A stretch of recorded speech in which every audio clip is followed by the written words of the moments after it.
మార్నింగే లేచి fresh up అయితే అయిపోయాను. ఇంకా ఈరోజైతే థర్డ్ వీక్ నేను శనివారం వ్రతం అయితే చేసుకుంటున్నాను. సప్త శనివారాల వ్రతం. ఈ 3 వారాలు అయితే ఎలాంటి అడ్డంకులు లేకుండా మంచిగా జరిగింది.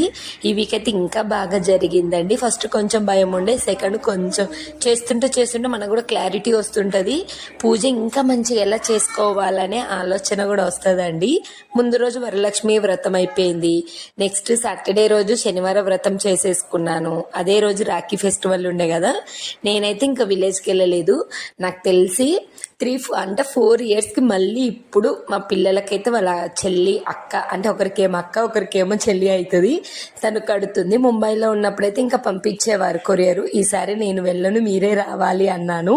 అది కూడా వెళ్తే ఎందుకు, వాళ్ళు వచ్చి కడితే బాగుంటుంది కదా అని. సో ఇంకా నేను వెళ్ళలేదు. పిల్లలకి మొన్నటి వరకు సిక్ అయ్యి ఉండండి, అందుకే ఎక్కడికి వద్దు జర్నీ అనేసి ఆపేసాను అన్నట్టు. నేను వెళ్తే అందరూ అక్కడే ఉండేవాళ్ళు. సో అందరూ ఒకే దగ్గర ఉన్నప్పుడు మేము ఒక్కళ్ళం వెళ్తే అందరం ఉంటాము, లేదంటే అందరు రావాలంటే కష్టం కదా. ఇంకా వాళ్ళు ఇంకో చెల్లి ఉంది, తను పంపించిందండి వీళ్ళతోనే. ఇంకా మా తమ్ముని కూడా రమ్మన్నాను నేను కట్టడానికి. మా చెల్లి కూడా ఇంకా ఎలాగూ అంటే కలిసి వచ్చారు. ఇంకా నేను మా చెల్లి మా ఇద్దరు తమ్ముళ్ళకైతే కట్టేసాము.